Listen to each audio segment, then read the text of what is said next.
Tourism అభివృద్ధిపై తెలంగాణ ప్రభుత్వం special focus పెట్టింది. ఖమ్మం జిల్లాలో పర్యాటకం అభివృద్ధికి ప్రణాళికలు రూపొందిస్తోంది. టూరిజం ప్రమోషన్లో భాగంగా జిల్లాలో పలు ప్రాంతాల్లో పర్యటించారు మంత్రులు, డిప్యూటీ సీఎం. టూరిజం అభివృద్ధిపై అధికారులతో చర్చించారు. టూరిజం అభివృద్ధికి సమగ్ర ప్రణాళికలు రూపొందించాలని ఆదేశించారు. ఉమ్మడి ఖమ్మం జిల్లాలో టూరిజం అభివృద్ధిపై ప్రభుత్వం ఫోకస్ పెట్టింది.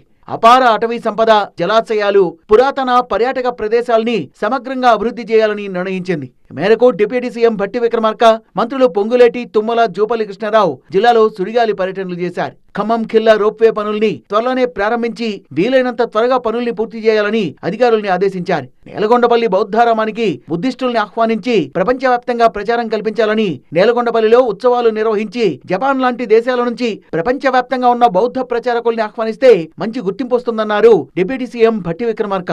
కాంగ్రెస్ ప్రభుత్వం టూరిజాన్ని పూర్తి స్థాయిలో అభివృద్ధి చేసేందుకు కృషి చేస్తోందన్న deputy CM Bhatti Vikramarka funds కూడా పూర్తి స్థాయిలో కేటాయిస్తామన్నారు.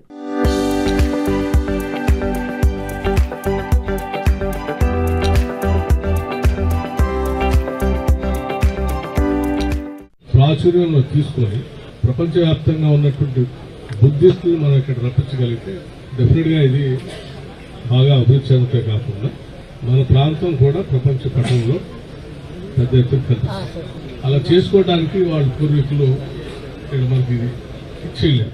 ఖమ్మం జిల్లాలో ఎకో టూరిజం, టెంపుల్ టూరిజం అభివృద్ధికి పుష్కలంగా అవకాశాలున్నాయని చెప్పారు పర్యాటక శాఖ మంత్రి జూపల్లి కృష్ణారావు. కిన్నెరసాని నుంచి భద్రాచలం వరకు అడవులు ఎకో టూరిజానికి అనువుగా ఉంటాయని, నేలకొండపల్లిలో బౌద్ధ స్తూపం మొదలు జమలాపురం మీదుగా భద్రాచలంలో సీతారాముల ఆలయం వరకు టెంపుల్ టూరిజం అభివృద్ధికి చాలా అవకాశాలున్నాయన్నారు.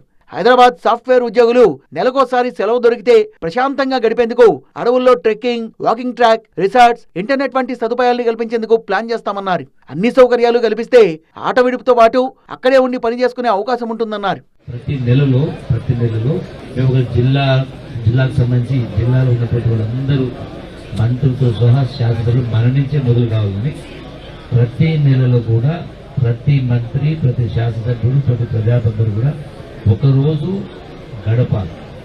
మనమే మార్గదర్శకం కావాలా, మనం చూసి మిగతా వాళ్ళు నేర్చుకుంటుంటారు. ఈ నేపథ్యంలో సంబంధిత ఇరిగేషన్, ఫారెస్ట్, విద్యుత్, పర్యాటక, ఇతర శాఖల సమన్వయంతో అభివృద్ధి చేయడానికని వరల్డ్ బెస్ట్ కన్సల్టెన్సీని ఎంపిక చేసి కిన్నెరసానిని పర్యాటక ప్రాంతంగా అభివృద్ధి చేసే చర్యల్ని చేపడతామని మంత్రులు వివరించారు. ఖమ్మం జిల్లా అధికారులు వెంటనే ప్రాజెక్టు రిపోర్టుల్ని పంపిస్తే కేంద్రం నిధులతో సమన్వయం చేసుకుని ముందుకు వెళ్తామన్నారు. పర్యాటక పటంలో ఉమ్మడి ఖమ్మం జిల్లాను అద్భుతంగా తీర్చిదిద్దడమే తమ లక్ష్యమని చెప్తున్నారు మంత్రులు.